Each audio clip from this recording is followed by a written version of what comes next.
fit right into Fort Lauderdale today.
Oh, say, can you see by the dawn's early light what so proudly we hailed at the twilight's last gleaming, whose broad stripes and bright stars through the perilous fight o'er the ramparts we've watched were so gallantly streaming, and the rocket's red glare, the bombs bursting in air, gave proof through the night that our flag was still there. Oh, say, does that star-spangled banner yet wave o'er the land of the free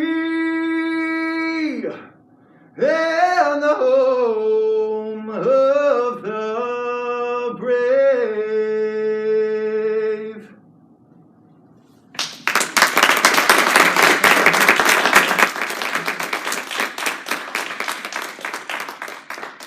Thank you, Oliver. Thank you. And I apologize for leaving abruptly. I do have to go home and attend to some homework, but thank you so much for having me. I really appreciate it, and have a lovely rest of your meeting. Thank you. Thank you, guys. Thank you.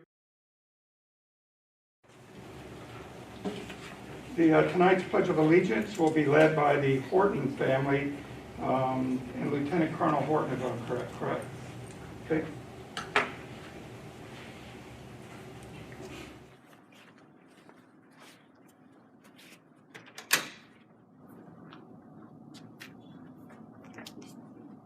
I pledge allegiance to the flag of the United States of America and to the republic for which it stands, one nation, under God, indivisible, with liberty and justice for all. Mr. President. Where do you want me? If you could just stand right behind.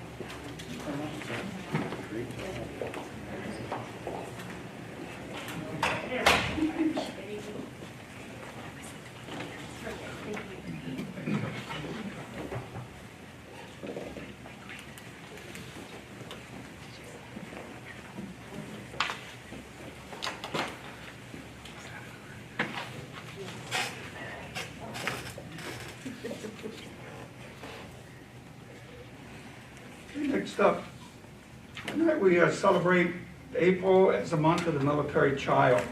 We have special guests, as I said, the Horton family, who already led us in the Pledge of Allegiance.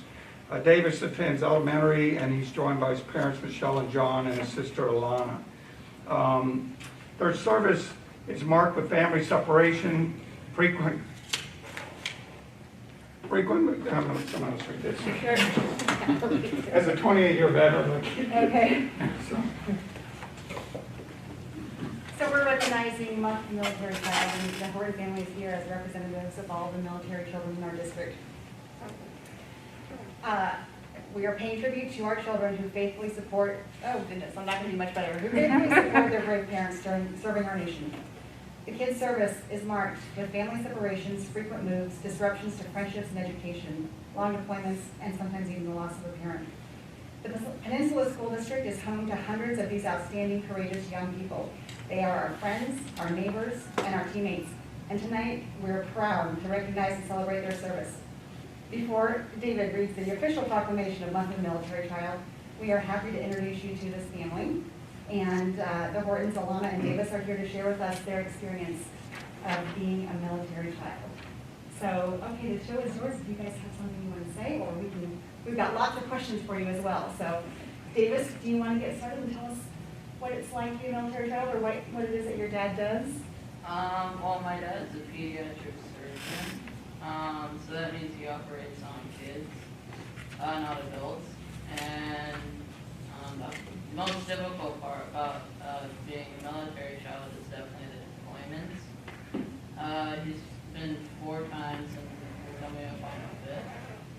And it's difficult for me, it says, because it's just us 3 in the house. Sometimes we go on trips though, so that makes it a lot easier. But it's difficult on Mom especially because she has to raise 2 kids alone.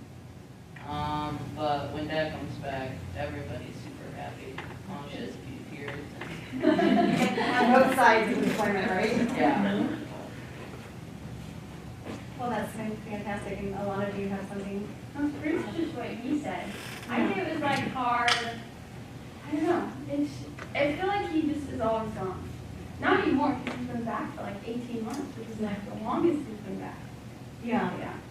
So your service is maybe a little different than some other kids because a lot of military kids move every couple of years. So you guys haven't had to do that, but you have excessive deployments maybe on the other end, whereas most kids don't have their parent gone as often as your dad is, right? Yeah. So I have a question for you if I could jump in. I'm wondering, this year, as we know, COVID has really affected a lot of families, a lot of our kids, and for the first time, many kids have found themselves being separated from family for the first time ever. A lot of kids, as you know, have been born and raised in Gig Harbor and the Key Peninsula, and their parents are here, their grandparents are here, but they haven't been able to see them, and they've missed holidays together, they've missed birthdays together. So if you could give some of these kids advice on how you get through those separations, what do you do to make it easier? What would you say to them? I'd just say power through it. That's not very good advice, is it? Sometimes that's what you have to do. Yeah. Maybe you call them or FaceTime them. Yeah, sure. Technology helps, right? Yeah. Good internet access. Yeah, right. Do you guys do anything special for countdowns? Not, I mean, sometimes we make signs a lot. Yeah, we make signs every time he comes back, and we stand like right outside the area. And Mom's always like, no, that's not him. He's not walking the right Yeah, she's way." like, no, that's To give a hug first and then maybe pass off the parenting Yeah. for a little bit, right? His last deployment, we were very lucky to watch him land from Afghanistan. So Oh, we wow. flew to Texas, it's called a freedom flight. Yeah. And we were very, very lucky. It was a unique experience for the 3 of us. We literally watched him touch down in the U.S. Wow. Which made it super emotional, but pretty awesome. What was really sad was we were the only family there. So there's this plane load of people. There was one other. Yeah, there was one other Yeah. family. So you have all these military folks coming off, and there were 2 families there. No one there greeting them. No one there agreed because the war's been going on so long. That for so many, it seems like It's this is just, It's just a piece of day for them. yeah. Not for us, but Yeah. for most people. Wow. So when your dad is getting ready to leave, what, does he say, gotta help your mom, work hard in school? What things do you have to do extra when dad is gone? I don't feel like, Don't annoy Mom. Yeah. Yeah. and yeah, I feel like family comes and visits a lot. Good. Yeah, that makes it a lot easier when family comes and visits when he's gone. Also makes it stressful because I have to keep my room clean, but. Of course. And how about your friends here? Have they come to really understand that your dad has gone a lot and kind of support you through those tough times you learned to rely Yeah. on? Yeah. Some kids don't get it, and that it's kind of hard because I just sometimes, especially in middle school, I wanted someone to talk to about it, Yeah. but there's no one else goes through it. No. I don't know anyone that. Yeah. Now, question. Yeah. On that same note, either one of you, what is something a friend at school can say or do for you if you're kind of not having the best day while dad's gone? Don't mention it. Don't mention it? Okay, well, that's good to know. It's good to know. Would it I help? like it when people just come up and talk to me. It makes it way easier because then I don't have to think about it. Talk to you about something else? Yep, something other than that. Okay. Would it help you if there was like a club where there was other kids maybe that are going through the same thing? I don't know. That would make you think about it. Yeah. Okay. Okay. That's good to know. Thank you. I think it's good. I mean, you probably, like when I was in the Navy at sea, we didn't have all the technology that they have today, so that y'all can talk remotely with, FaceTime and all the different things. It was just write an old-fashioned letter, if you remember how, you probably never had to actually write an old-fashioned letter, but, you take weeks to get those mail, and you just couldn't wait to get the mail from your family members, so I'm sure that's a little bit helpful to be able to do the FaceTiming with Dad while he's out, so it's cool.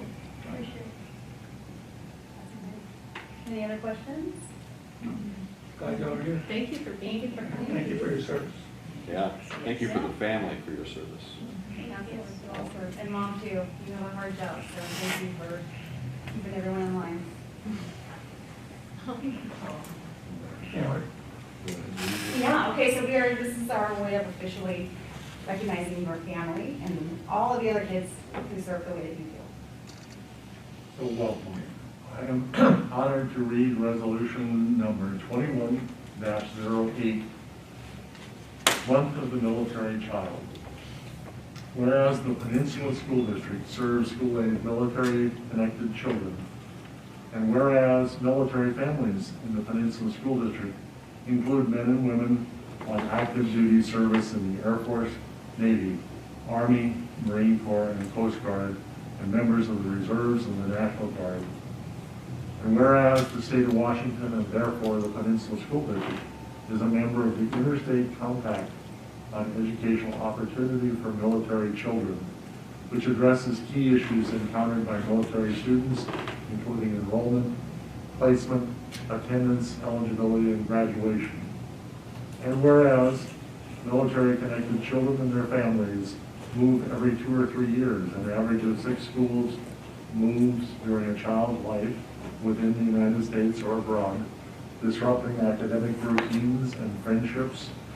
And whereas military-connected children also serve their country by demonstrating resilience, perseverance, and cultural competency.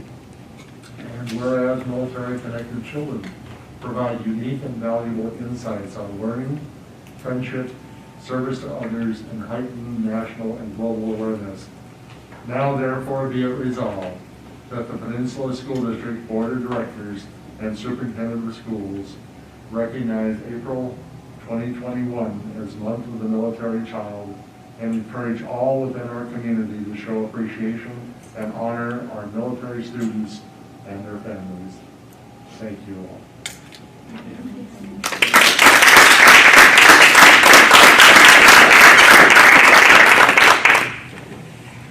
want to give them a copy of that? All right, so thank you. We'll sign it all and then send this with you.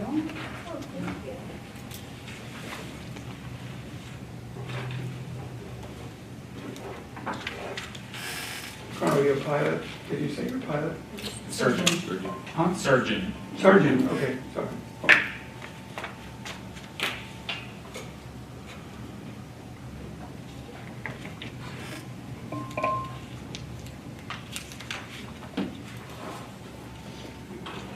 Great job, guys. Thank you. Thank you.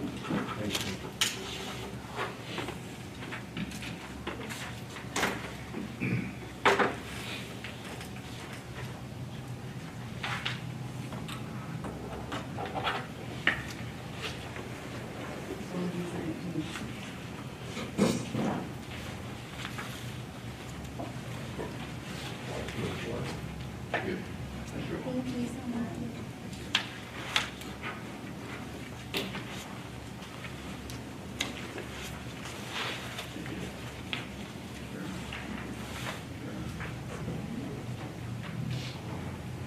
All right, you guys. Thank you.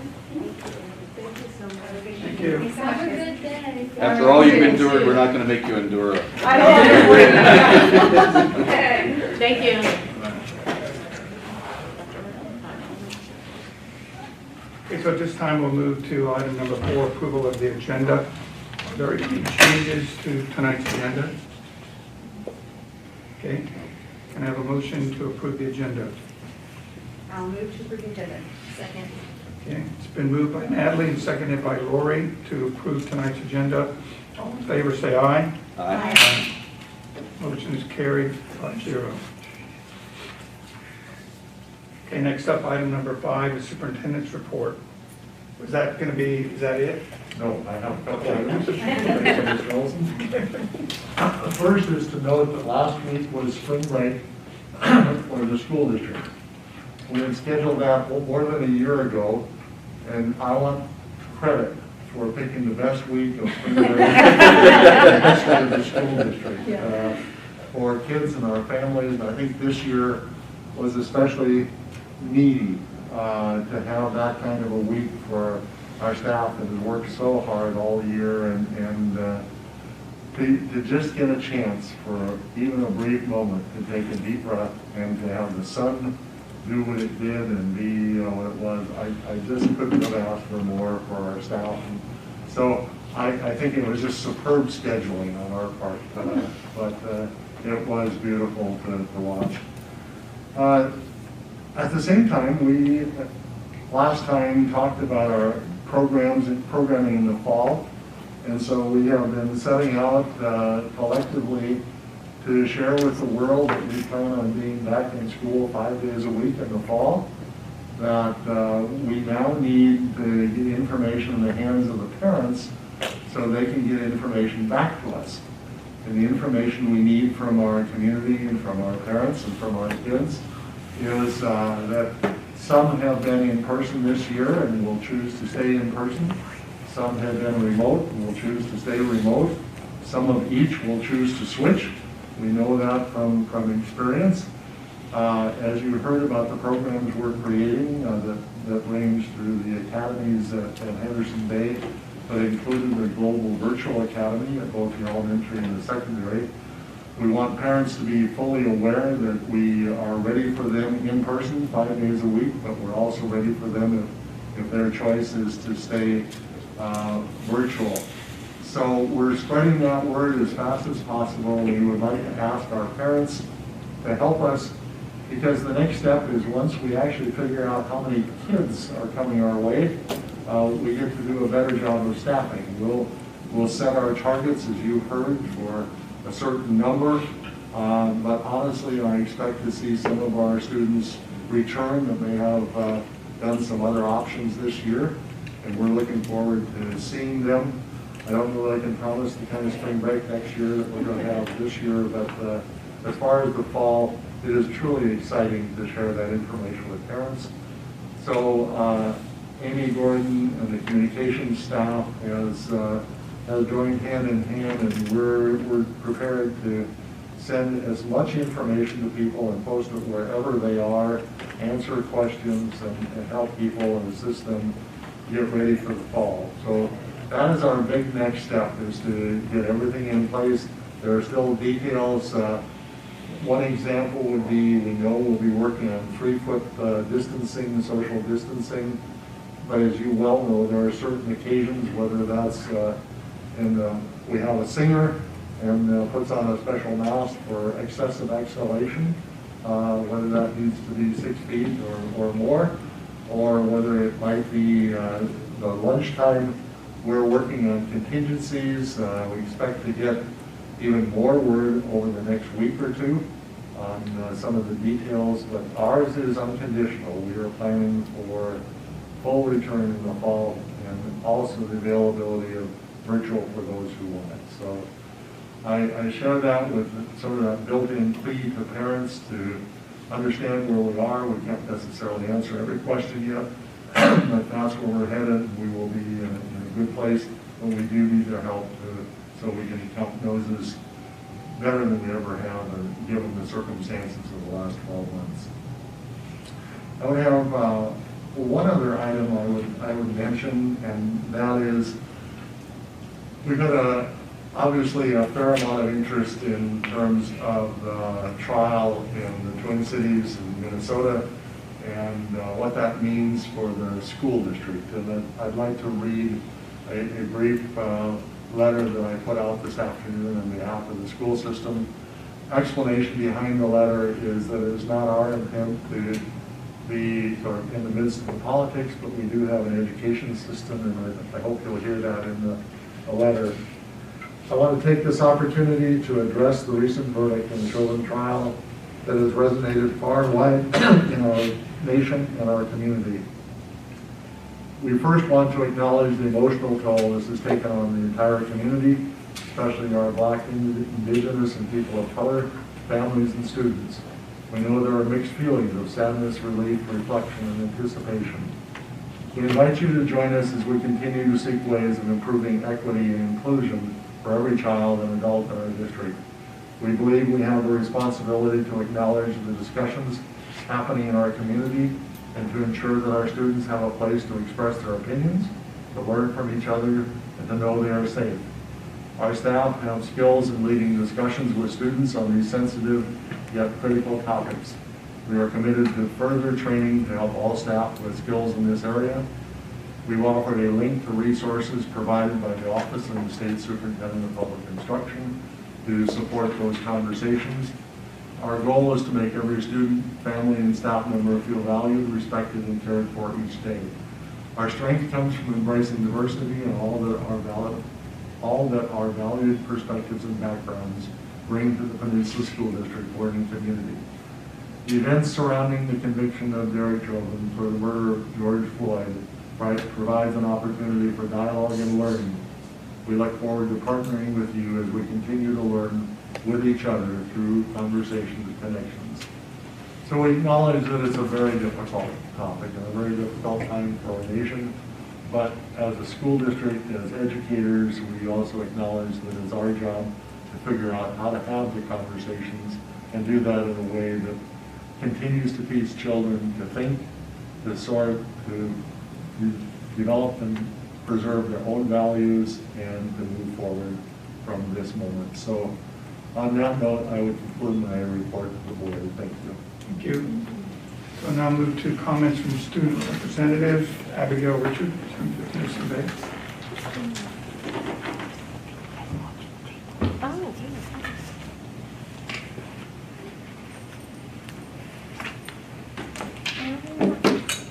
Not much to report, but we're getting ready to do a collaborative art piece together in the form of a mural, and each child will be given to all in-person and remote students to contribute their art under one theme. The theme will be an optical illusion that pulls our community together and helps maintain our interpersonal school culture.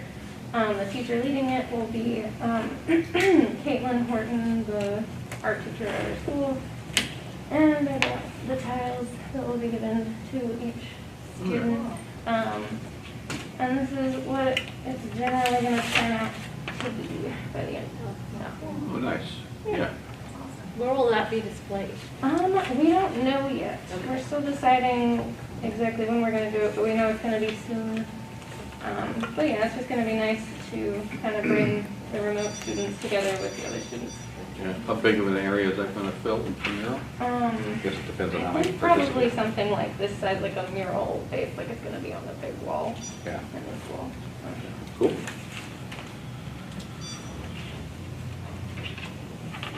Thank you. Thank you. Hope from Peninsula High School.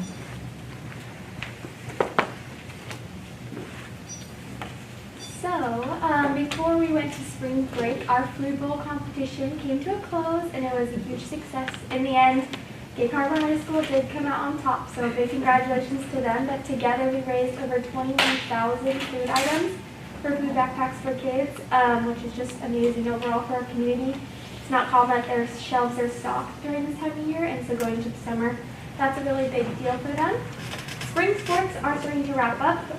The last 2 weeks are happening now. Track has their senior night tonight, along with Gig Harbor's, not Gig Harbor, girls softball tomorrow, and boys soccer, girls tennis, and boys swim and dive all having their senior nights this week. Registration is now open for our third and final season of sports for this year, and that includes boys and girls water polo, wrestling, and unified soccer. Peninsula seniors picked up their graduation caps and gowns right before they left to break, which was super exciting. So just a lot of general excitement. I found this on the web. Oh my goodness. Just a lot of general excitement from the senior class about their upcoming graduation ceremony and the end of their high school careers. PHS leadership is putting on a virtual variety show, kind of like a talent show, to showcase PHS talent, and the variety show is going to be streamed sometime during April-May, so that's exciting. We're looking forward to that.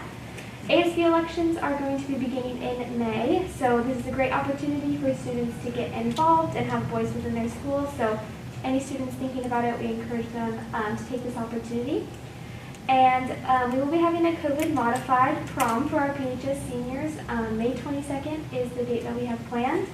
And it looks a lot different than the normal prom that you would think about, but we're super excited to give seniors this opportunity to kind of say goodbye to friends and have a nice memory despite the year that we've had.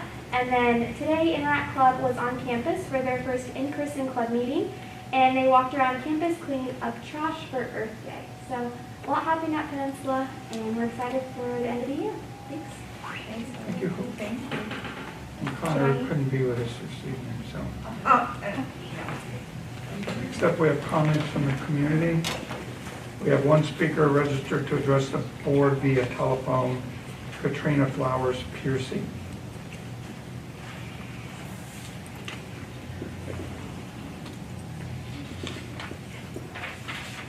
Are you there? She's Yeah, I'm here. Oh, there she is. Yeah.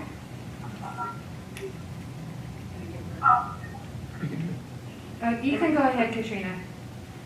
Oh, okay. Sorry, I think I must be watching it a little bit delayed because I'm watching it live. So, Yeah. Okay. Hey, Katrina, you were So my name's Katrina. I have a kindergartner first grader at CSC. Like I said, I'm saying I want my kids in school in person more than ever. When we chose to send our children back, I failed to review the policy of what happens when a child actually gets COVID in the school. When my daughter contracted COVID on April 1st, I quickly learned that there's no real policy for a COVID-positive child, and there are 2 prevention and return policies that were in place but loosely followed and not followed at all. March 30th, we were notified my kindergartner was exposed to COVID on the school bus back on March 23rd. We were notified 7 days after the exposure. The school called my 64-year-old mother to pick up both of my exposed children, not asking if she was vaccinated or any comorbidities. That evening, we received an email from the principal in the subject line in all caps, and it said not exposed. The body of the email states that there was a positive COVID at Purdy Elementary, but after investigating the situation, we do not think their child was exposed. There was also a letter from the health department attached stating the same. With this information, we boarded our flight for Grandma's house for Easter as planned.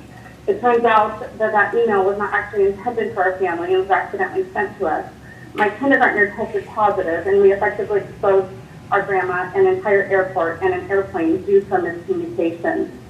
I immediately notified the school of her result. I was assured that all notifications to classmates would occur. I was given misinformation by 2 separate school nurses about retesting and different quarantine dates for both her and my first grader. The Saturday before Easter, I learned that no one in the class had been notified of an in-classroom positive COVID result. I've since learned that PSC and the health department do not consider the same kindergarten class as a close contact since the desks are 6 feet apart. I took it upon myself to notify every parent in the class that night, only to find out that 2 other kids in the class had COVID as well. 3 of the 13 kids in the class had a positive test result, and no parents had been notified that there was an in-classroom positive test. There was 0 options for virtual education during both of my kids' quarantines. I did not receive a call back, an email back from the principal, board members, head nurse, building COVID coordinator, or the superintendent offices until I took my concerns to my social media account. I am happy to say that this week I was contacted by the principal of the school, and they did arrange a meeting for tomorrow. I'm not here to bash the school today. I'm here today as a mom and a healthcare professional to offer my help to collaboratively develop a safe plan that works for the school and the community. The last board meeting, there was much discussion about the barriers to getting enrollment back up, which in turn equates to budget dollars for students. The current method of hiding information, keeping secrets, not accurately reflecting the in-school COVID cases on the PSC dashboard, and ignoring huge red flags in regards to epidemiology is a very non-evidence-based approach to virology disease prevention. I can assure you if there's not a better system in place to mitigate community and school spread and make the parents feel safe and listen to, you will not get those children back in the classroom next year. We cannot control what dates and please.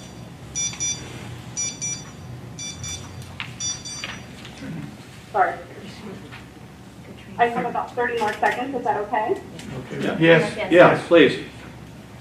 We cannot control what State does with the shutdowns. We cannot control what phase we are in. What we can control is what happens in our schools and our community, and the best way to protect ourselves and keep our kids in these seats at school.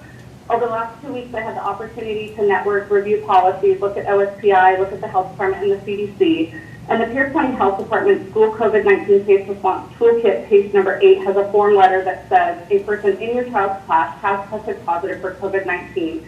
It goes on to talk about what to do and gives clear guidance.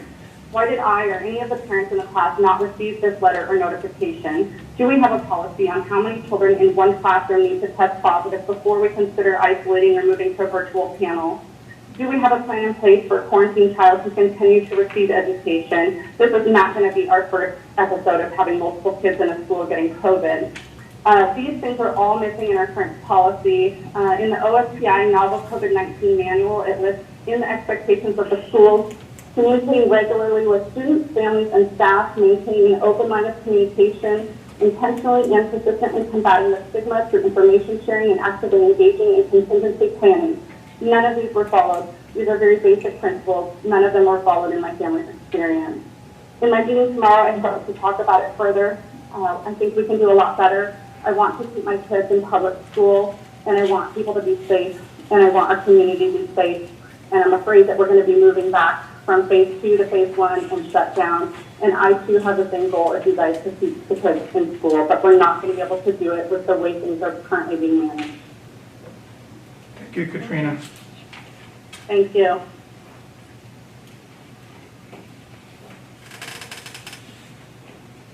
Okay. We'll now move to district reports. We have a report from the Department of Learning and Innovation, Melissa Wiesner.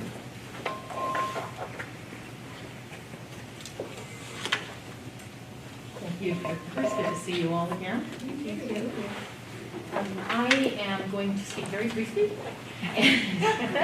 really, and then I'm going to turn it over to Ashley Stolman. Ashley is the new this year instructional facilitator for secondary social studies and ELA.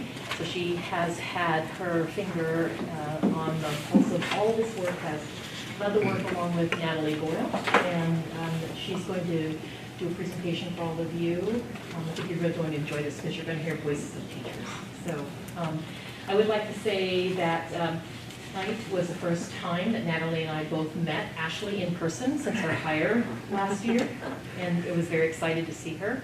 And Ashley joined us new this year, and we'd already started the adoption. So she came in and picked it up and has really done an excellent job of this. So I'm just really pleased, and I know the teachers are thrilled and excited with the results. And I just wanted to note that it's been 17 years since our last social studies adoption. Wow. And we have been duct taping the books, and I have seen them duct taped. So this is an adoption whose time has truly come. So I'm going to turn it over to Ashley Stolman. Thank you.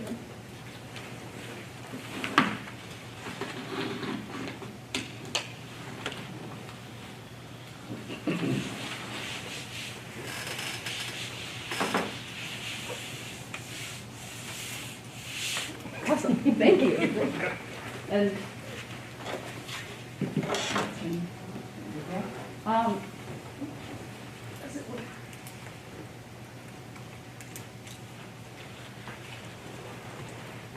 There you go. Thank you.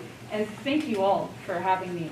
It is truly an honor to be here. As Melissa said, it has been 17 years since this happened. And one of the amazing things about being a part of Peninsula is I've gotten to know a lot about this district and about the parents and the students and the teachers here. And really there is one common goal, and I think it's the common goal that you have to do the best that we can for our students. And this process was really rewritten. Much credit goes to Natalie Boyle for that. And what we did is, in the past, an adoption looked at kind of a bunch of different curricula, went through a process, and then there was a community preview at the end. We don't do that anymore. We involve parents and students and teachers from day one, all the way through the process. And so what this process has looked like, and that timeline is very far away, but I'll just give you the highlights. This process began in January with a lot of vision casting. And surveys were sent out to students and to parents and to teachers. We had over 80 parents respond and help us in casting the vision for where is social studies going and what are we looking for in this process. And then we went through curriculum reviews and we looked at lots of different options. We looked at OERs, which are open educational resources. We looked at traditional programs. We looked at more innovative programs. And the committee went through and very carefully and thoughtfully reviewed all of that information. And then we got to the point of piloting. And this is, to me, just the most amazing thing about Peninsula School District. I get to work in my role with people from other districts. I get to work with vendors. And they keep asking, how is this happening? Because here in Peninsula School District, we had almost 90% of our social studies teachers pilot curriculum this year, in the middle of COVID. To put that in perspective, I had a vendor tell me that in the district, 3 times our size, they had 5 teachers total. 90% of students got to access this content and give feedback. 90% of parents got to see their students access the content and have the opportunity to give feedback. And so now we've hit the end of the timeline, and I am so excited because we're done with the pilot and we're at the point where we have a recommendation. And I just want to take that moment to give a huge shout out to those teachers, because in the middle of transitioning from remote to hybrid, in the middle of teaching in COVID, they also took the time to pilot and learn and implement brand new curriculum. And that is a huge, huge weight to carry. But at the end of the day, our staff have said, you know what, we've got to do what's best for students. And they've done a great job with that. So, let's see. Tanya, you might have to. There we go. Here are 2 kind of pieces of our recommendation. The first is that we adopt since time immemorial curriculum. This is required by the Washington State Senate. It was a Senate bill that was passed in 2015. We've been using since time immemorial curriculum. It's available openly to us. Teachers have been implementing it in the classroom, but we actually haven't formally adopted it. And so the first piece of the recommendation is that we formally adopt it, because what that means is we're also going to include training. And so teachers will have more access to those resources and more training from specifically tribal leaders. And we're really excited to be partnering with Jason LaFontaine and partnering with Charlotte Bash from the Puyallup tribe and bringing that in. Our second recommendation here is for grades 6 through 8, we'd like to recommend discovery education. For grade 10, that's world history, we're recommending Solace Realize, the modern edition. And then for grades 11 through 12, we're recommending TCI. Now, you might ask yourself, why is it that we're recommending so many different types of curricula? Like, why not just one for all? And it's kind of like this analogy. If you look at a cactus, a rose, and a fern, they all need sun, they all need water, they all need nutrient-dense soil, but they need different amounts. And when we look at our courses, the needs for world history are a little different than the needs for U.S. history. Same way that the needs of a middle schooler are a little different than the needs of a high schooler. And so all of that to say, those are our recommendations. Due to COVID, we couldn't bring everyone to you, but we had some teachers who were willing to appear on video, and so we have that video for you right now, and we'll play it.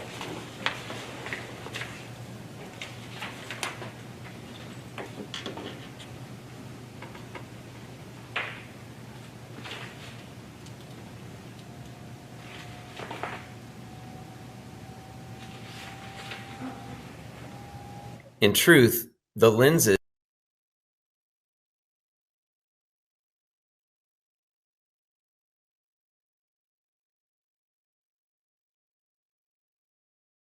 and the ways we perceive those events changes from year to year. The Discovery curriculum provides an engaging digital format for the students.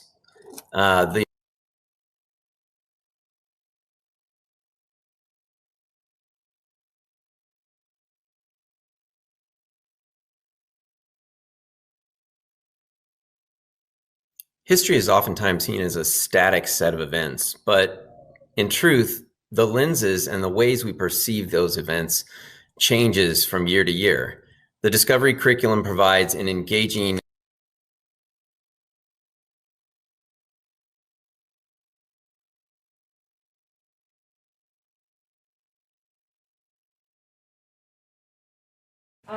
They looked at the regular, frequent updates to the content, and then they looked at the high levels of student engagement.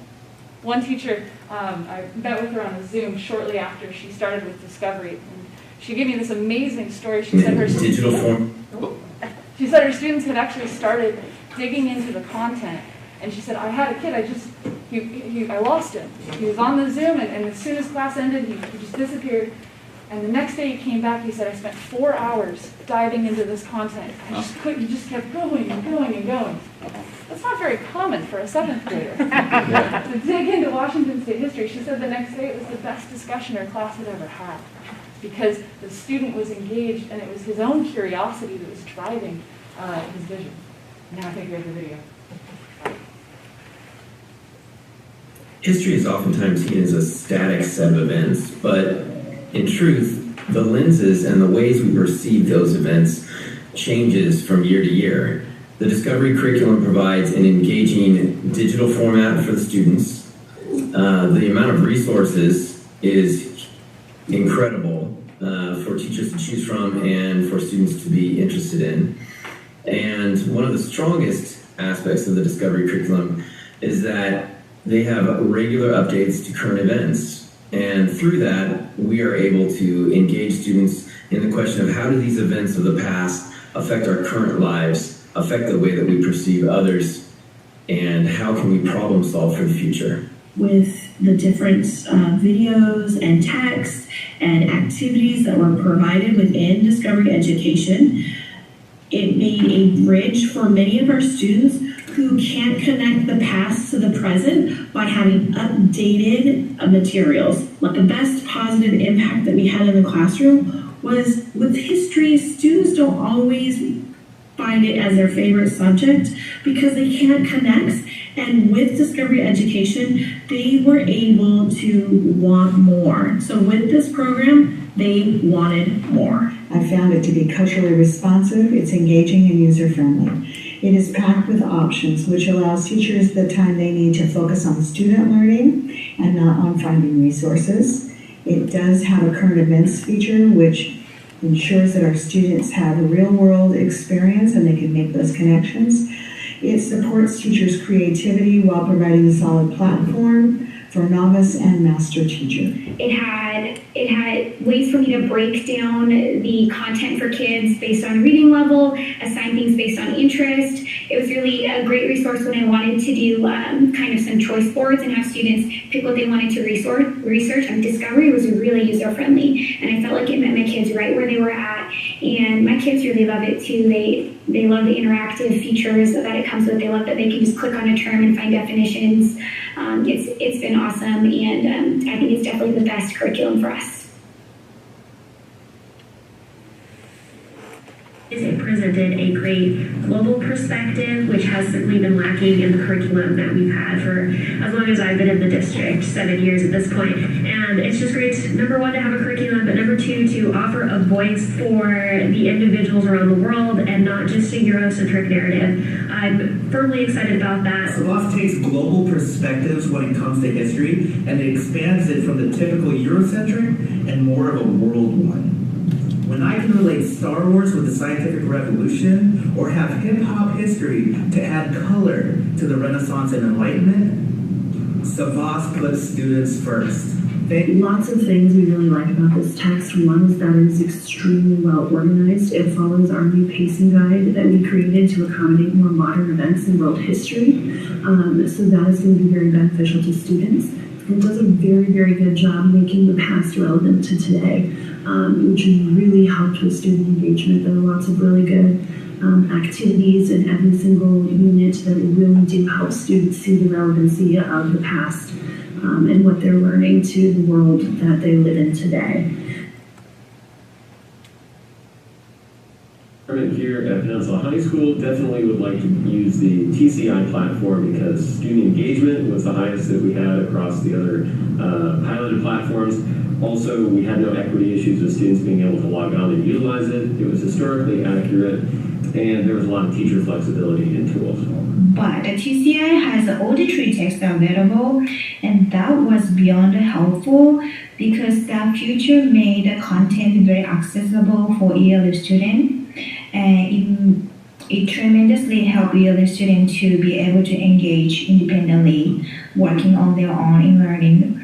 I found that the curriculum is very well designed for modern high school students. The sections within reading are short, packed full of information. And we're really excited about the new TCI curriculum for civics because it builds on the strong curriculum that we've had for years, but also integrates new current information and also new technology, which will make it much easier for the kids to interact with and more convenient for us as we move into our new type styles of teaching, remote learning, and anything else that may come our way. So as you heard from the staff, when we look at discovery, we kind of talked a little bit about those big topics of the plethora of access, looking at the content updates, and then the high levels of student engagement. When we look at SABIS for 10th grade, that has the global perspectives. It has the alignment to the standards, and then also just those relevant connections. And lastly, TCI itself has a spiral curriculum. It focuses on core themes like culture. It has universal access and ease of use. It's kind of a more intuitive platform. And then embedded supports for all students. And so all that to say, those are the recommendations that we're making to you to adopt as our social studies curriculum. Thank you. Well, first, welcome. Thank you to the Peninsula School District. We're very lucky to have you. I'm very impressed with how you put this together and brought the teacher voice to us. I greatly appreciate that. So thank you very much. I did have a couple of questions, and this may be for more Melissa as well. So 17 years for a new adoption of a curriculum. Is that normal in our district? I haven't, or how often should we be reviewing and considering different adoptions? I can.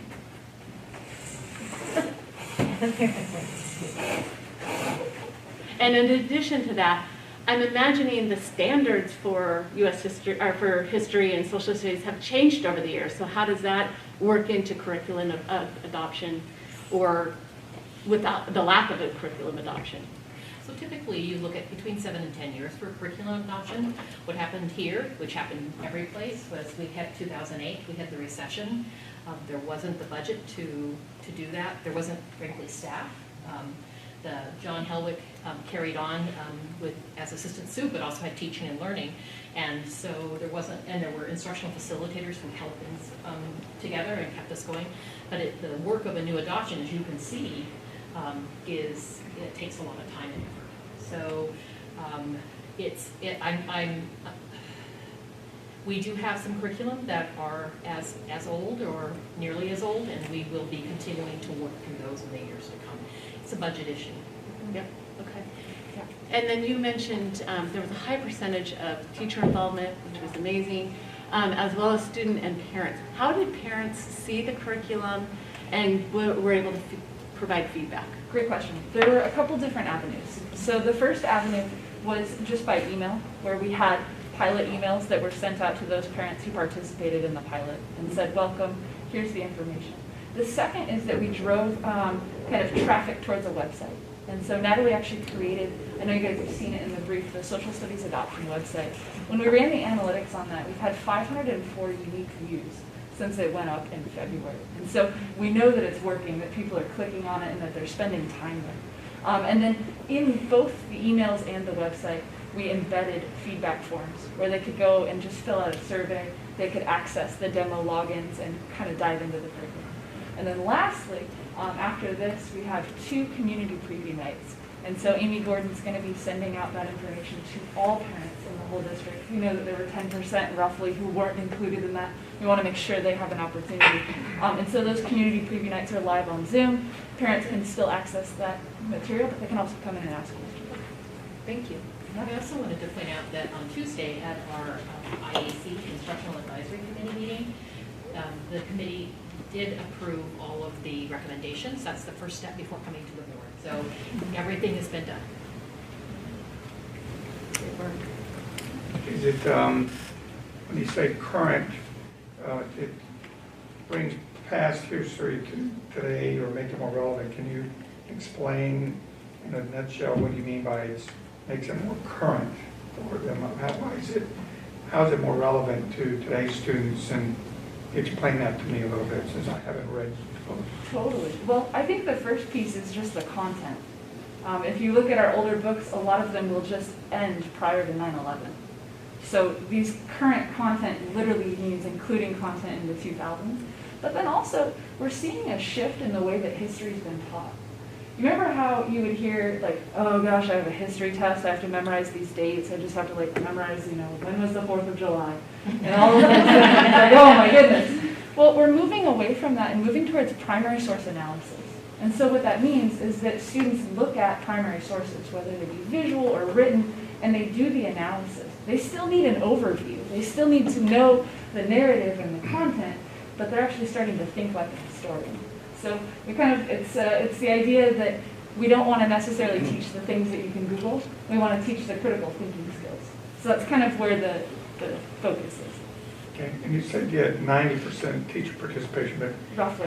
How much feedback did you get from the parents on the content of the curriculum? So our quantitative numbers from the parents on the content were in agreement with what the teachers had to say. Our qualitative numbers in terms of their comments were actually all about remote and hybrid. So it's, I'll just lay it out there. And I think to give feedback. As you know, people comment on the things that they really care about, and that's really what they cared about. So we went back to the original survey, and on the original survey, what parents talked about was actually that they wanted to see the curriculum become more current. And so they had that alignment, which the teachers had this included. Okay. Does the board have access to these materials? Yes, sir. How do we access them? If you check out the adoption website, you actually have demo access to every curriculum, and you can give community feedback as well. Okay, cool. I wouldn't mind checking it out. Please do. Okay, thank you. I'll also point out that we have new social studies standards in the state of Washington as of 2018. I have a couple of questions. First of all, thank you, and thank you for bringing Teacher Voice. It was great to see that, to the enthusiasm. And I feel like I'm a test case family. Again, I will always use my kids as an example, but just today I picked up one from 7th grader who is so excited to be researching a treaty up in Nia Bay because we've been there. So, I mean, he can see it and he can access it. This Washington State history is very real to the kids. And I just feel like we've got that enthusiasm going, but it oftentimes just kind of wanes without something like this. I'm excited for them to dive in that way. Also, just this week I've received an email from a community member who was just interested in the process for adopting curriculum. So I mentioned it's a fantastic board meeting to watch. We're in the middle of that process. And I want to thank you for putting together that adoption page because I've been able to share that with people so they can check out the process. And now we'll get to the question part. You mentioned embedded supports. So what would that look like? I know that we had a teacher mention the EL supports. What does that look like for students who need Oh my goodness. You will be blown away by this. So all of these curricula, every single one of them, have audio built in for students so that it can read to the students if they'd like to. They have options where teachers can have the main ideas of the text bolded so that when a student goes through, if they're struggling with the content, they can start with that. We all, in every single option, have multiple language options. So for our EL students, they're not just stuck in one place. There's vocabulary supports built into the curriculum. So instead of, we're not adopting like, here's the textbook, good luck anymore, it's actually a built-in program that has those supports. And then the really exciting thing is that with this adoption, what comes next is implementation. And with that implementation, we get to provide teachers training in how to use those supports. And we're not just looking at teaching staff, we want to include everyone who's interacting with students. So we want to make sure that there are additional supports for our parents in the access of, hey, if you need troubleshooting, here's where you go. And having those quick references, but also for our paraeducators to be able to say, we know that you are working one-on-one with students on a daily basis. We want to make sure that you have access that you haven't had before and the supports that you haven't had before. Cool, that's awesome. I also love the video. I mean, the more we can have that, let's do that. But teachers or students or whatever, it's just great to hear their enthusiasm and straight from different grade levels too.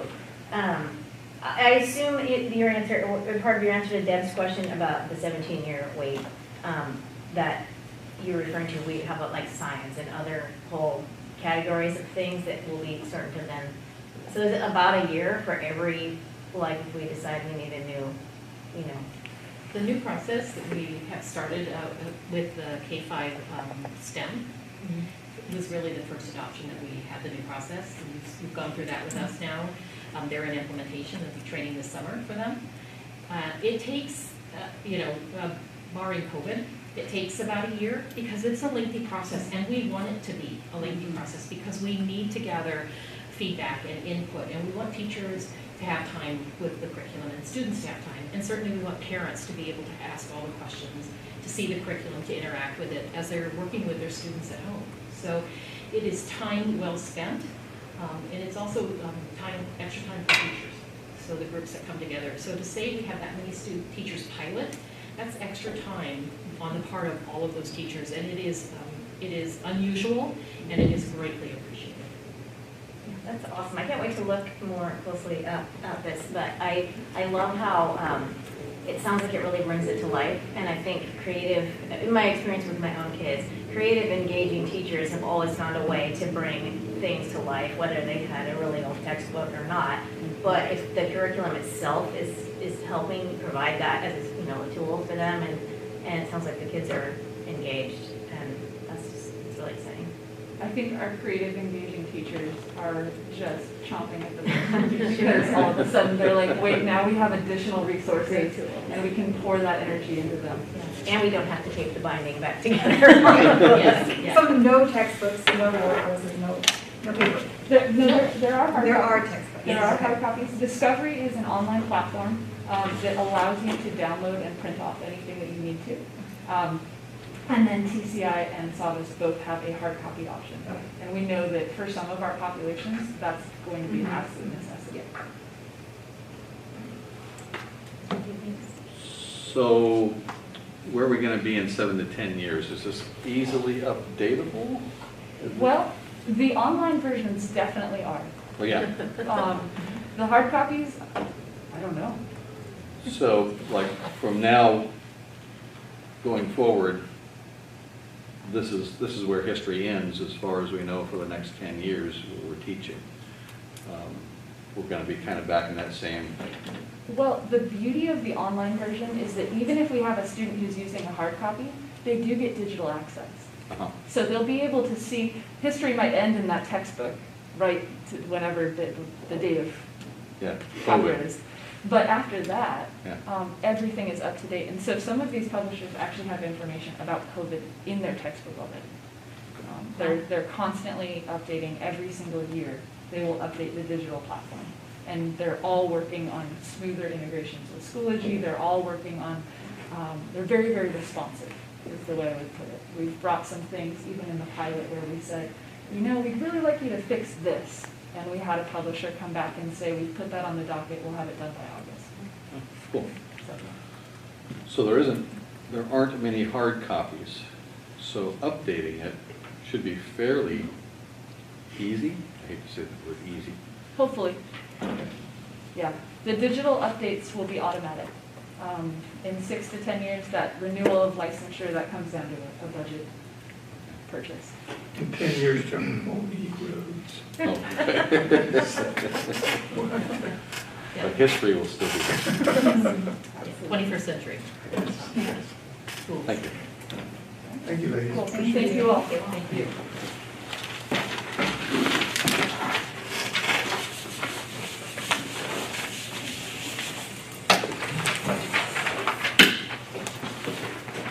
Next up, our Assistant Superintendent, John Helwich, and then Mr. Gregory.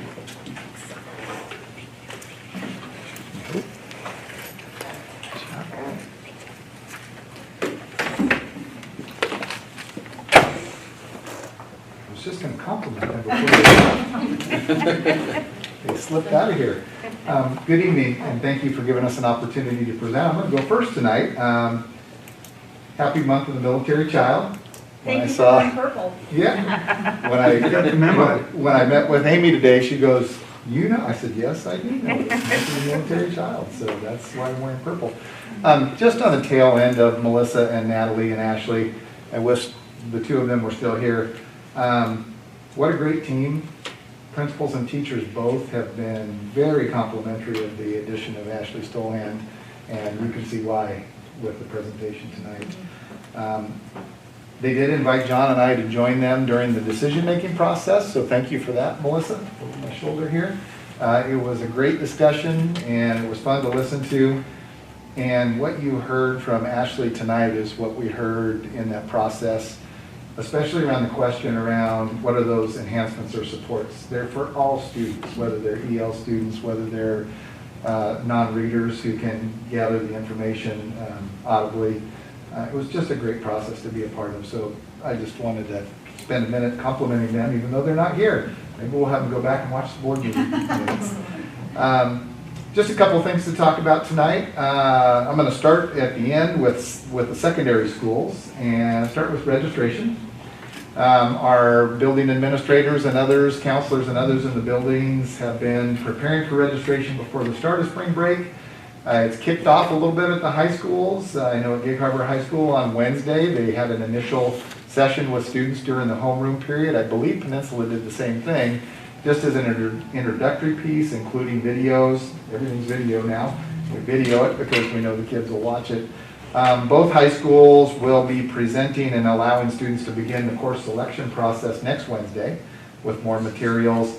And the idea is to have those all wrapped up. Peninsula will wrap theirs up on May 5th, they believe, and Gig Harbor on May 7th. And so that process is underway at both high schools. It will also be underway very soon at the middle schools. Parent nights, including videos that can be pushed out if parents can't attend the night, are scheduled for the 26th and 27th of April at, I believe, all 4 middle schools on one or more of those nights. During the flex periods and during some student assemblies, registration materials will be distributed to students. That will happen on the 28th and the 29th and 30th of April, and the process is supposed to be completed by, again, May 7th. And so they're really working hard to get that done. It's late in the year to do it. We generally do that in February and March, but with COVID and with a few other things on our plate in February and March as we brought students back to the buildings. But they're excited to get that done. I would say at the middle schools, as I look at their work, they're paying careful attention with their 5th graders, who will soon be 6th graders, in terms of their communication with that group to help ease the transition and including videos and other things. And that holds true for this year's 6th and 7th graders who will be moving up as well. But again, special attention to those 5th grade families. If you all recall what it was like when your student went from elementary school to middle school, if it was your oldest one, that was a big leap. For those of us that have multiples, by the time you get to the 3rd one, you say you're going to be all right. You say, oh, you'll be just fine. Also at the secondary level, middle school athletics. We've been trying to get that going, and we're excited to get that going. A message went out about 5 minutes ago, I believe. They were trying to time those up for 7 o'clock. Our middle school athletic program, we hope to start on May 3rd. It will run 5 weeks and through June 4th. They will be intramural athletics, so each school will be bringing kids in after school, A-day students on A days, B-day students on B days. And if we have C students who are fully remote, then they will be invited to fill in the gaps on the other days. We didn't want to exclude them. We want them to have the opportunity to participate as well. It's open to all grades, 6, 7, and 8. The activities will include girls volleyball, boys soccer, co-ed cross country. We've had quite a turnout for that recently. And then they've surveyed kids and staff to see what they want to do. We do have a couple buildings. One is going to be doing co-ed racket sports, whether that's pickleball or tennis or whatever. and one is even doing Frisbee golf. And so we will get those started. Registration or enrollment will begin tonight when the message goes out. We're going to have kind of a rolling registration all the way through May 17th. So we'll start on May 3rd, but if there are students who say, hey, I want to go do that, we're not going to exclude them if they didn't register by May 3rd. We're going to let that roll in until May 17th, as long as there's spots available. And what I mean by that is we will have a strong focus on safety protocols. Masks for everything, including cross-country, even though at the high schools they can pull them down. We're gonna keep that level up of safety. And we are going to watch our ratios of coaches to students. And so as long as we have space, we'll continue to enroll students all the way up through the 17th of May. And again, that'll finish on June 4th. Finally, at the elementary level, just to share a couple of things. First and foremost, Swiftwater. Mr. Brooks and I met this afternoon. He and his core team, along with our great HR team, they've been meeting with teachers who have requested to be a part of Swiftwater. They started that before the break. They've continued that. We're really close to having that staffed, and some of that is timing that up with our work at the district office and understanding exactly how many teachers we're going to allocate. So that process has been going very well. Mr. Maxwell out at Evergreen wanted me to say that the work that we're doing in early literacy, as I look back there at John Yolis and his team and Melissa, boy, they're diving into it, especially his K through 2 teachers. And they are diving into the dyslexia information. They're spending a lot of time outside their workday because they're passionate about it. It's really kind of lit a fire for them, and they're excited about that. And finally, at spring, Purdy last night, they had a PTA their PTA offered a drive-through event.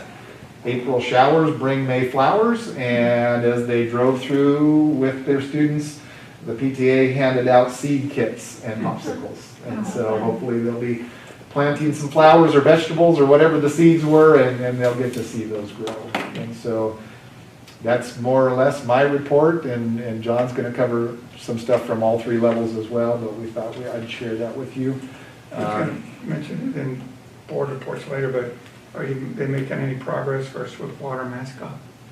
They selected the Swiftwater Seals. I didn't share that with you in the last report, although Lori did check in, and I told you, because they were sending that email out at 7 on that night. Seals, okay. Swiftwater Seals. Dan, and I'll ask the same question of John. I'm hearing, I've experienced with my kids, and I'm also hearing more and more, we are, I could be wrong, but dropping AP classes and replacing with college classes in the schools. Is that the trend? And are we doing that? And if so, why? And how is that communicated to the students and parents? Because I wasn't fully informed last year. I'm going to rely a little bit on Melissa on this one. I know we've had a discussion about it. Let me just talk briefly about the English sequence. The English sequence, generally students, most colleges only accept 1 English AP credit. And so oftentimes we get students who will take AP language and composition as juniors. The enrollment goes down for AP Lit as seniors generally. And that's kind of, there's not a written rule about that has to be the sequence, but that's kind of what we've become accustomed to. What we've started doing is offering more college in the high school and running both. At Gig Harbor, you'll still see probably 1 section of AP Lit, but Karen Kennedy Floyd probably has 2 or 3. I think she's up to 3 sections of college in the high school English through UW. And what students and families are realizing is I take that AP Lang, and if I score well enough, colleges may or may not grant me the college credit based on my AP test. But I generally don't get an additional college English credit for AP Lit. But if I walk in with a transcript and credit from a state school, they will accept that no matter what. I won't comment on that it's a UW transcript, but that was kind of a bonus. And that was offered at Peninsula too. But that's a little bit of a trend, and when we start seeing the AP numbers dip, we always have to ask ourselves why. Why are those numbers dipping? And this is a case where sometimes what I would tell you is historically, even students that take AP Lit, not as high a percentage take the AP test. They take it so that it's on the transcript, but without being able to get that second college credit, oftentimes they don't.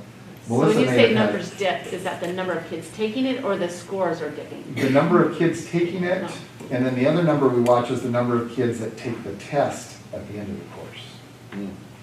Okay, all right. Two important factors of It's more expensive for the college credit in the classrooms, because it's like $500 something a year for a student The to central take- classes are about $250 because I think they're $50 per credit. semester. And So it's they're, 500 for the year. And then the UW one, I think, is about $325 or $350. Okay. We are looking, and Dr. Potts and I had this conversation 2 days ago, about different ways we might overcome the cost barrier. Okay. We're game planning that, and he's got an upcoming meeting that I asked him to invite me to, and he was ready to invite me to that. So we're gonna work on that. I would say regarding the CWU classes, a student could take that and just take it because they're interested in, anatomy, and that's what's being offered. They can take it and they can decide that they want to pursue the credit at the end. And they can take it and either take the credit at the end, or they could take the AP test and get credit that way as well. They wouldn't have the AP class, but they would have the AP test. So it opens up a few more possibilities for students. And will those, say our kids are not going to UW Washington School, let's say they want to compete for an Ivy League school, are those classes comparable in a transcript to an AP class? Are they as competitive? As our history, when we studied this a while back, when we increased the UW classes, as credible or more when they come from a university. Again, colleges don't all judge AP scores on the same scale. Some judge them differently. You get a 3 or 4 or 5, and so there's a lack of consistency there. But when you have a transcripted college credit, they do whatever conversion they do, but that is a transcripted college credit. Do you think that the kids who choose not to take the AP test, even though they've taken the class or they're in the class, I guess when you have to decide that, do you think it's primarily a cost issue or not wanting to take the test? Or is there anything we can do to a campaign to increase awareness of what that actually can do for you if you can score, 3 or higher on those tests? I'm asking, hopefully we don't have students who are choosing not to take the test and that don't realize that they could actually get the credit for the class, I think for the most part, they're aware, and our counselors do a nice job telling them that, creating that awareness. I think, Lori, what we see variability based on the course. If you look at AP Lang and Comp, you'd see a high percentage of students taking the test. When you look at AP Lit, you see a smaller percentage of students taking the test. They take it so that it appears on their transcript and strengthens their transcript.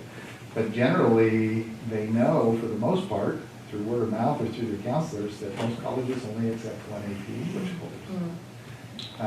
And then there's some other courses where they take it for transcripting purposes. There are some courses where maybe they're not as confident going into the AP test. And there's really 3 numbers. What does the enrollment look like? How many students who are enrolled are taking the test? And then we don't want to ignore the number who are actually passing the test also. But are you saying we are no longer offering AP classes? We are still offering AP classes, Okay. and you've had the discussion, so correct me if I'm wrong. I think at Peninsula, AP Lit, the numbers have been dropping, and they only had 1 section this year, Okay. and they're planning on replacing that with an additional CWU in the high So school. that class, AP Lit specifically? Yes, it's not all AP classes. One more I'll throw in there is another, it's not technically in English, but it's kind of an English credit that they can get is AP Seminar, which is part of the AP Capstone program, which is seminar and research. Right. And that's a recent addition to our offerings as well.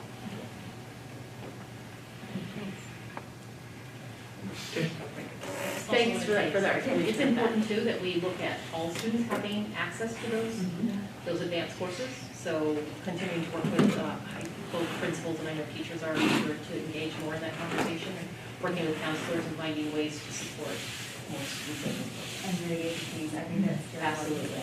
That should not be the reason a student takes that course. Right. Thank you. We're developing a plan around that. Excellent, I can't wait to hear Oh, that. yes. We have a student question. Okay. Oh, sorry. just a little bit of a comment. I've taken So I'm at Peninsula, and I've done a plethora of APs, and this year I didn't take any APs, but all Central Washington credits. And as someone who's going to be going to a state school, it's a way better kind of plan and pathway for me as a student in that sense.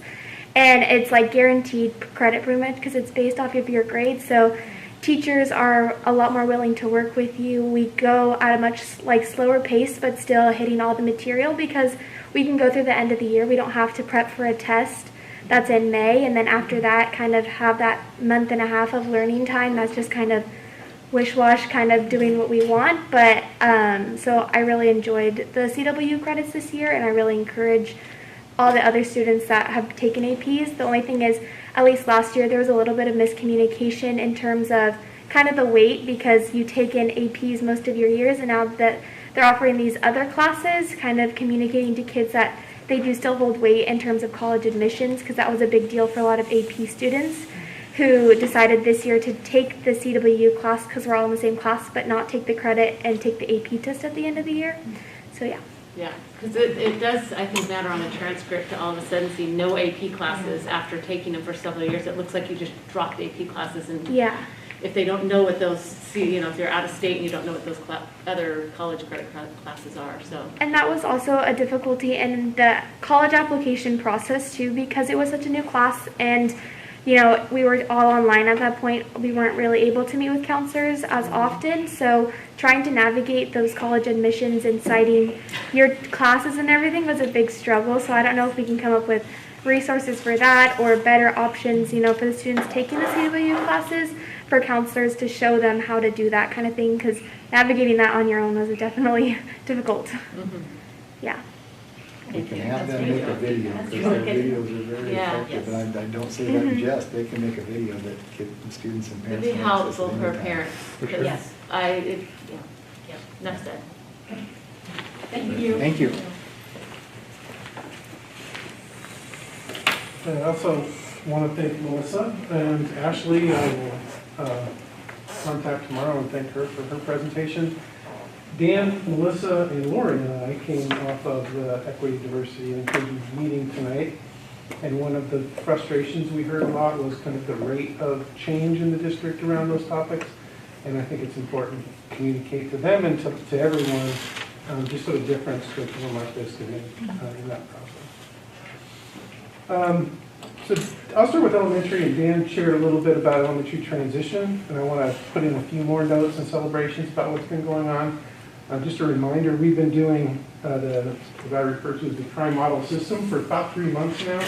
That's keep our primary students in 4 days a week, full days. Our intermediate students, grades 3 through 5, in an AM/PM hybrid for about 3 months, and then the fully remote option as well. And that creates challenges to kind of keep your community feeling like a real community, and so I want to got some stuff to share about that. I also want to highlight a service option that we've been providing. For our intermediate students, there are some students that the AM/PM model is not a great fit if they have some extra needs. And so all of our schools have been bringing in additional students to serve, often special ed, EL students, 504 students. Discovery, I know, has 25 students they're serving every day in that capacity. So, and all of the schools are serving a number of those students. So I just want to give a shout out and that creates a lot of other logistical challenges to make sure they're meeting the needs of that and staffing it properly, so they're all being flexible and trying to make that work. We'll point out that our attendance in general has been very strong. Voyager had 97% attendance in March, which is higher than we've ever had in non-COVID years. So that's for the in-person. Deprivation does wonders. Yeah, you can't catch the cold from somebody, right?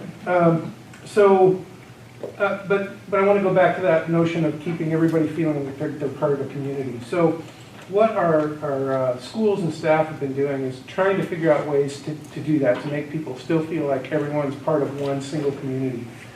And I'm going to show an example. You see Jessica over here on the screen, principal of Artendale.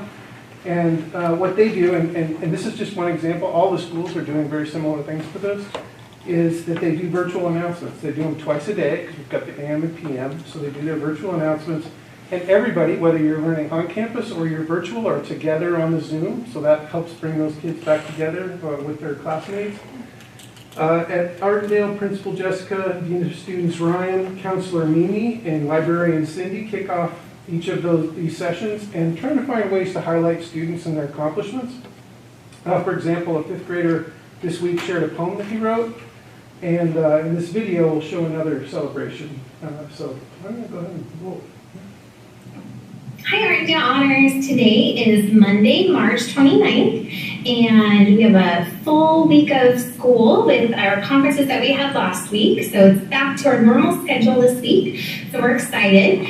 Today we have a special guest, Sawyer Jensen from Mrs. Chronics class, and he's going to be walking us through how he created the animation, and then you get to view the animation. And then we'll do our flag salute at the end. So have an amazing week, Otters, and thank you for all your hard work as we go into a new week. Hi Otters, this is Mrs. Rosendahl, and Sawyer is our special guest today. And Sawyer made a very interesting and cool animation for us. Sawyer, could you tell us how did you create that animation? First I looked up on the internet like an otter where it said, "You are my significant otter." Then I just added in some titles and then a mask. Oh my God. And then it said, stay safe, otters. And then I just got a mask with the effect so it'll have like no background in it. And then I just put it on the otters. Awesome. Well, we're so excited to see the animation. Thank you for doing that. And tell me, what's the job that you have right now in Mrs. Chronics class? Animator and tech support. What does that mean?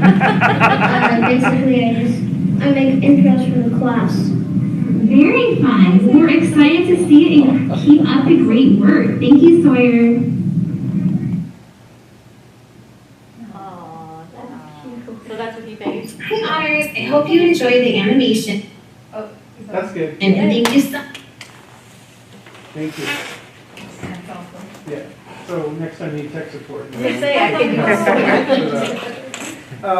And so that's just that theme that we want to just continue to work, especially after last month you heard about. We're going to try and provide optional, different platform options for our parents going forward. And if they're going to choose to be at the Global Virtual Academy, how do we make sure, or in all of the buildings, how do we make sure if we've got students in different platforms that may still belong to different neighborhood schools in some way, or connect them to make them feel like they're part of a community, and that's something we're going to continue to work on. Dan talked about middle school athletics. I just wanted to mention the academic side, that all 4 middle schools are working really hard to identify their Ds and Fs and incompletes and be as creative as they can to reaching out to these kids, especially those in remote, and trying to give them opportunities to help. Another one, I'll have to bring the video for next time. I didn't bring it for this time, but Mr. Roebuck at Goodman will dress up as different characters on his video, and he'll invite these kids who have the Ds and Fs or incompletes to come on, and then in character he will try to motivate them. And it's pretty hilarious. And you know, with middle school kids, anything you can do to make them laugh or connect with them is better. So they're pulling out all the stops and trying to connect with those kids. For senior activities, graduation events are still somewhat on track. They're on track as much as we can for the Tacoma Dome. Fortunately, when we roll back to from phase 3 to phase 2, the phase 3 graduation rules were still in effect. What we really need to avoid is going back to phase 1, and so we'll be watching that on May 3rd.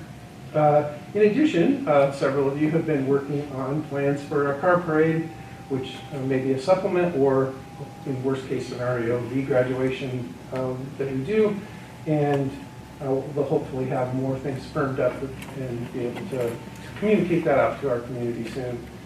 You heard one mention from PHS about a prom and a date about the prom, and kind of an illusion that we're trying to be very creative. We want to follow the safety rules, want to make sure that we're not setting up any kind of COVID events with our proms.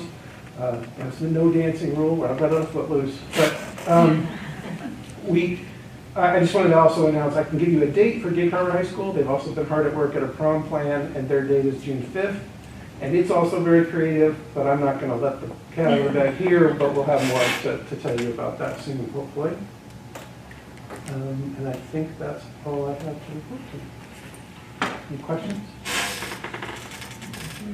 I'm just gonna say thank you for working so hard to get the middle school sports in too. I know a lot of kids are gonna really, really appreciate I have feedback from students in that the online attendance mechanism now is much better than what it was. So they were very happy about that. So thank you. I don't know all the ins and outs of it, but it sounds like it's much better. I did have one question on Schoology this week. Was there issues with it, and Yes. are we Yeah. like prohibit or help them in the future? How does that work? I will have to defer on that one. If you have that kid, that could ask. And sorry to put you on the spot. It was impactful this week, so. It was, and it wasn't anything on our end, it was on Schoology's end. It was a Yes. system error. Okay, all right. And just to let you know, on the attendance, the new attendance, they go on and they indicate how they're feeling today. Yeah. And that's a pretty quick way of taking attendance, and I do think it's improved. But the other piece of it is then we're working on who can follow up then with those students that have said they're not feeling well today or sad today, and that gives us another touch point with them. I actually had saved that for my comments later, but I sat in on the DLI meeting today, and I think it was Chris who mentioned one of the high schools is following up on anyone who clicked on SAD. Every one of those kids will get a contact, and I just wanted to encourage all of our schools to do We are that. working with all the schools. Okay. Thank you. You had mentioned the Equity Diversity meeting you were at, and there was some concern about slow changes. Could you elaborate on that? Just that, I think the comments, or you can chime in too, is, you know, we talk about a lot of the same frustrations year after year about we have students of color who don't feel safe in our schools, that we have teachers who don't feel comfortable on how to address issues around race. And it's no fault of their own, that how do we get the training to them and help them feel more comfortable, and others that we just feel like we talk about them a lot, but we haven't really been able to make a lot of headway. We've done some training, and Yeah. we will continue to do more training, especially as we head into school, but as we progress through the year. Yeah, and I think we are making progress too. I wouldn't agree that we're not moving at all. It's always, you always want to be moving faster than you are. And, Right. and it's just something we just need to keep pushing on. Yeah, I think I sensed in the meeting tonight, this is maybe my own interpretation of what the frustration, but, you know, I think when you look at some of these issues on a global scale, they're overwhelming, and of course, slow has been changed, and it's easy to feel like when you're part of a district, and then within that, a part of a committee that only has 20-some people or more than that on the Zoom, you know, like you should be able to affect change quicker. I mean, that's kind of sort of my feeling, because you think, oh, we have these great ideas, why are we still struggling with? And it's, you know, it's just creating frustration, which is understandable. But I think we have some solid, you know, things to really work on, concrete things.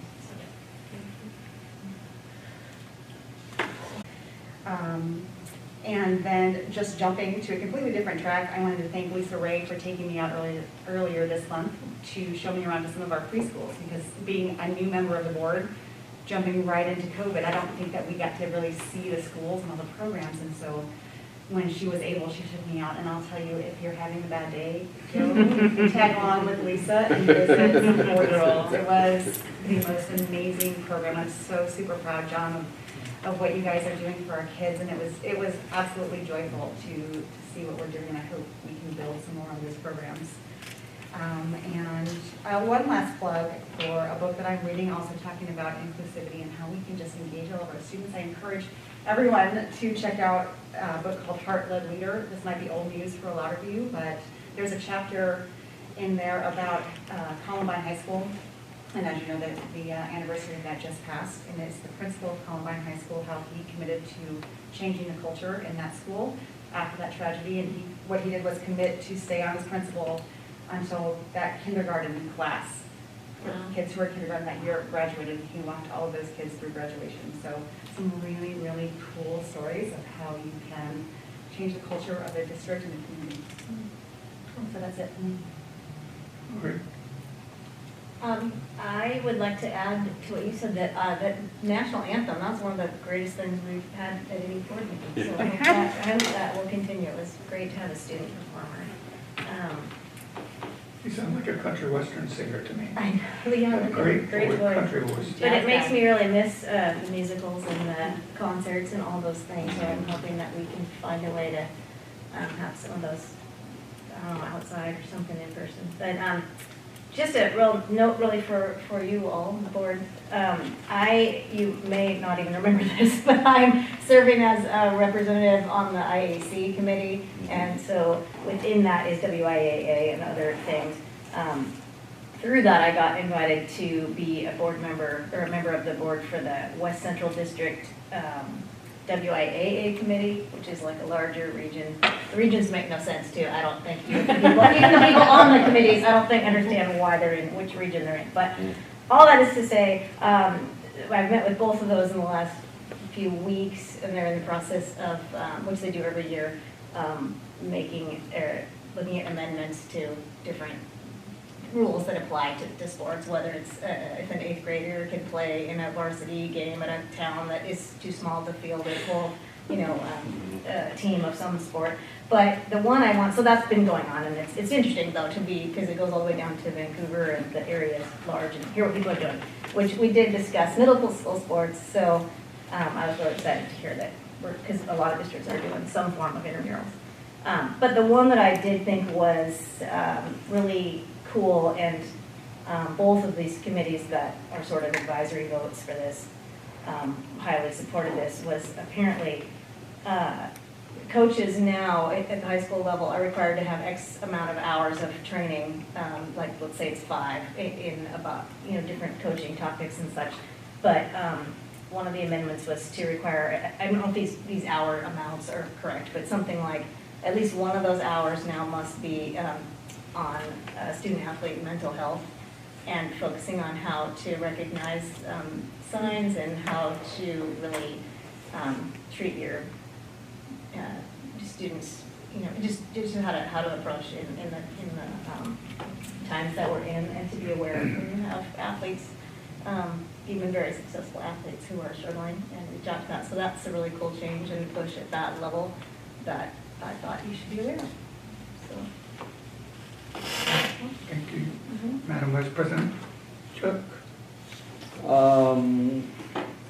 I'm really looking forward to the registration counts to see how many students we pick back up, and to see how we do at Henderson Bay Academy.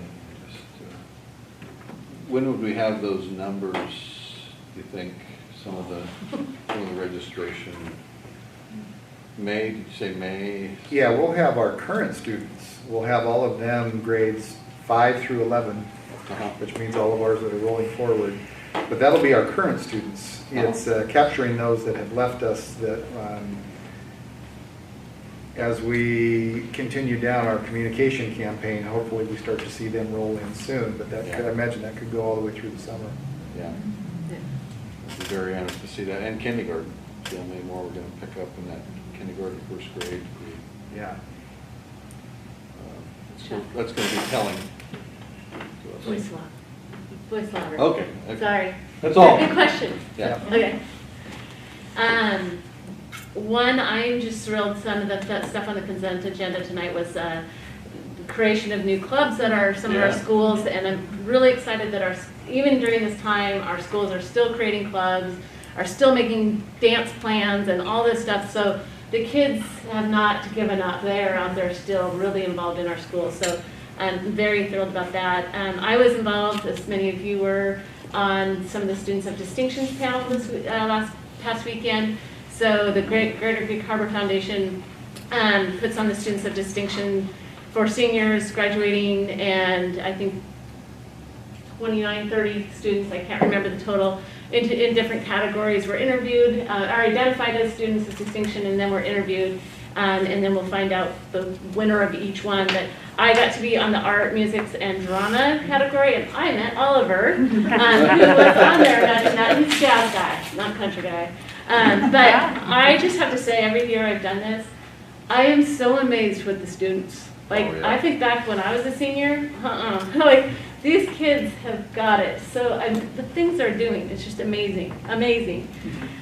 So really fun. Thank you for David, because I know you're part of that, for letting us be on that those panels.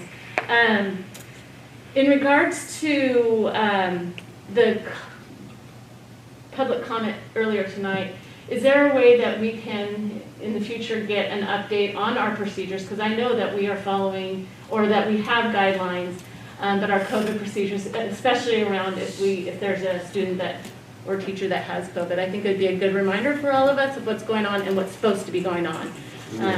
Could we do that? Great, thank you. And then also, I'll talk to you guys about that later.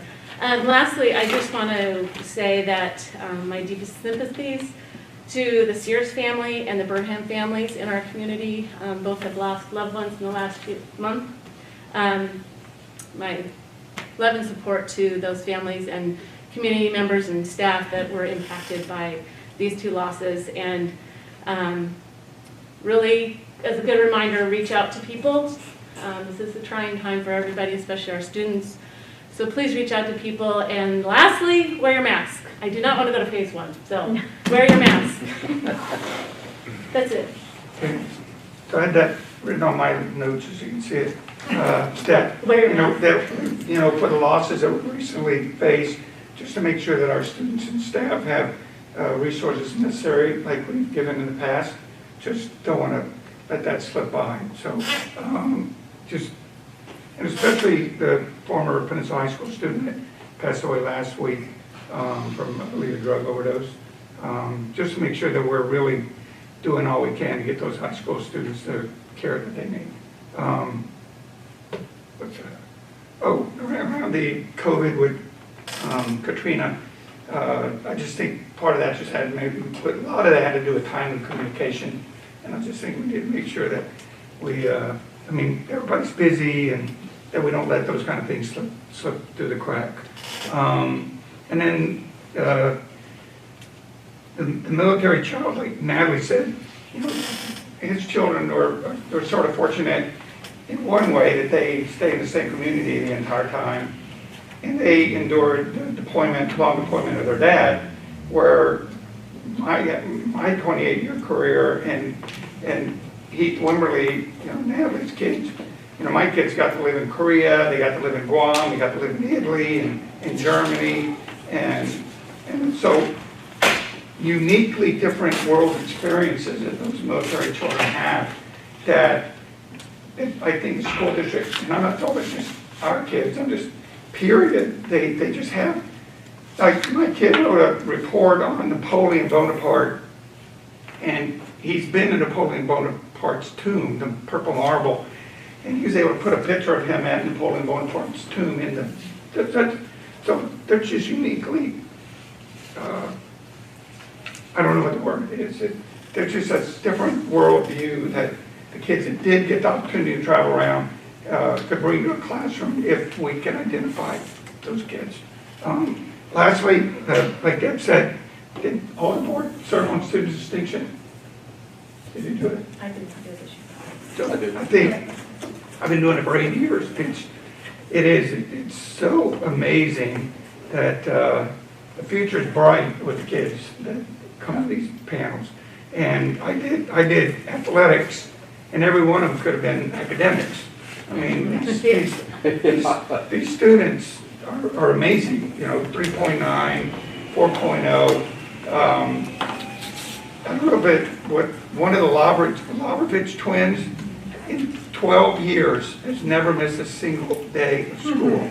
Wow. I can't remember. It's Lindsay. Lindsay. Wow. Not one day of school. In our old district where we lived before, there was a car that one of the dealerships would put up for kids who had COVID dependence all 13 years, and there was inevitably 4 or 5, so it would become a drawing that someone moved in the car. Don't tell Lindsay that. But Yeah. I try and, I don't know about Deb, I try and, like 1 year I'll do academics, next year I'll do athletics, next year I'll do drama and arts, and next year overcoming diversity, and that way you just get to see the wide range of students that we have in the school district, and they truly are amazing, truly are amazing. So, thank you everybody, and I don't know the horses are watching, but thank you for coming, thank you very much.